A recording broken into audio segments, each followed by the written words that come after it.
the Son, and of the Holy Spirit. Amen. Lord, sa paggising po namin ngayon, sa pag-umpisa po ng araw, alam ko namin na unang-una po namin dapat gawin ay magpasalamat po sa inyo. Yes, Lord, thank you po. Dahil buhay pa rin po kami. May problema man po.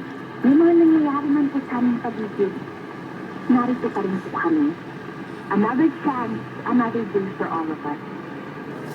Pero Lord, marami po sa amin, pagmulat pa lang po ng mga mata, nag-aalala na. Masyado na pong nababagabag. Hindi na po alam ang gagawin. Nakakalimutan po namin just to take the time and thank you again.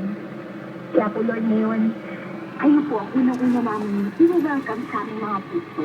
Dahil alam po namin, hindi po namin magagawang harapin ang araw nito ng wala kayo. Lord, marami po kami ngayon pinagdaraanan pa rin. Problema at pagsubok sa physical or emotional or spiritual. Marami po sa amin, Lord, nag-aalala at natatakot sa mga nangyayari po ngayon sa aming paligid. Karahasan man, dala ng panahon. Karahasan man po, Lord, dala ng iba. O mga problema lang po na pakiramdam namin hindi namin magagawang lampasan.